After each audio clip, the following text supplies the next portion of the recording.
Hi, I'm Joel Freeman. For 20 seasons, I served as mentor chaplain for the NBA Washington Bullets, now called the Wizards.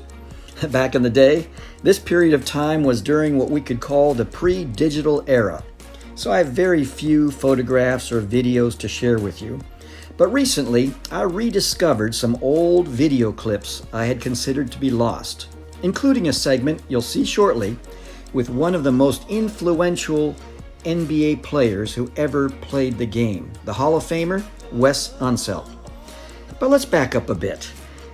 This is me in the state of Maine, 1972, as an 18-year-old long-haired hippie and dope-smoking fool. By the time this picture was taken, I had already left my home in Alberta, Canada, almost 2 years prior, hitchhiking thousands of miles around North America. And what's really crazy is that just 7 years later, after this picture had been taken, I became one of the first chaplains in the history of the NBA. You can only imagine how much juvenile thinking and adolescent behavior I had to confront in my life during those 7 years in order to function proficiently at the NBA level by that time. My job included connecting with the players and their families, the event staff, and the folks in the front office. My 2 decades with the team commenced a short time after the Washington Bullets had defeated the Seattle Supersonics to become the NBA World Champions in 1978. And guess what? Even though I was 25 when I started, I could have passed for a teenager of perhaps 16, 17 years of age. In fact, here's a brief segment from a 1989 TV interview at 35 years of age, already a seasoned 10-year veteran as an NBA chaplain. Every once in a while, I'll have a guy come up to me and he'll say, "Can you wait around till after the game and we'll go out to dinner?" Or I'll get a phone call. They'll be down in San Antonio or out in Portland or something like that, and I'll get a phone call late at night and they'll want to talk about something. And it's just, basically, I'm just there letting them know I care, and then they come to me when they have a need. They open up their hearts, and I respect the confidentiality of it all. Elvin Hayes and Kevin Porter came out to chapel there in Boston, and they said, we need something like this down in the Washington area. So about 2 weeks later, there I was having lunch with them and architecting a plan to do this. It was Bill Alexson who first introduced me to Elvin Hayes and Kevin Porter. And when I first began this journey, I had no mentor, and especially in the first couple of years, I was sometimes an internal bundle of insecurity with periodic feelings of inadequacy as a young adult trying to function professionally at the NBA level. The guys on the Bullets team and visiting players throughout the league must have been thinking, yeah, right. And I'm supposed to spill my guts to that young kid from Canada? You gotta be kidding me. I was on hand to see the growth of the NBA chaplaincy program from an exceptional inside vantage point as a part of the NBA family. Furthermore, my rather unique interest in Black history was birthed during long talks with many of the Black players. They were sharing insights and asking questions that caused me to study, listen, and then listen some more.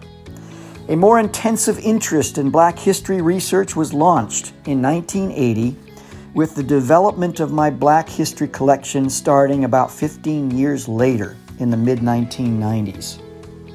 Despite what many casual observers might think, pro athletes are challenged by various situations at a whole different level. Their position in life attracts a lot of insincere people with hidden agendas, and some with not-so-hidden agendas. In fact, the real intentions motivating some people who hang around the players may not be truly revealed until perhaps, 7 or 8 years later.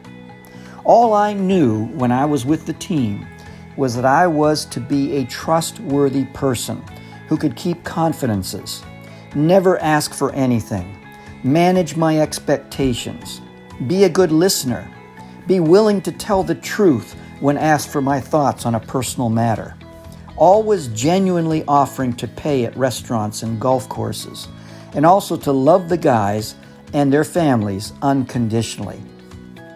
Perhaps one of the biggest miracles of all is that in those 20 seasons, I ended up surviving 6 coaching changes and 3 general manager changes, from when I started in the 1978-79 season to when I retired in the 1998 season. And I'm still astonished by that because new coaches always seem to clear the deck when they join a new team. The story of how the NBA chaplaincy program was launched is the subject of a book I'm writing, tentatively titled Finding the Open Man, subtitled The Surprising Benefits of Unselfishness. Along with telling my story and revealing the intent behind the invention of the game of basketball by James Naismith, I will be showcasing the importance of unselfish play in the game of basketball to help us better understand what it means to live without the pervasive addiction to self-absorption, self-centeredness, and selfishness. Let me know if you'd like to be on the list to acquire that book when it's completed. I still keep in touch with a lot of the retired players, but I do miss many of the players who have already passed on. Guys like Wayman Tisdale, Manute Bol, Kevin Duckworth, Mel Turpin, Dan Roundfield, Daryl Dawkins, Moses Malone, Armin Gilliam, Mark Eaton, and so many others. It's a constant reminder that life is short. Wes Unseld is another player who has left a big hole in many of our hearts. Earlier, I promised that I would share a previously lost video clip with Wes, and here it is. Yeah, well, I was playing when Joe actually started the chapel service here, and the biggest obstacle of maintaining a good life in this league is to have some stability. And if this provides some comfort to some of these guys, then it's well worth it.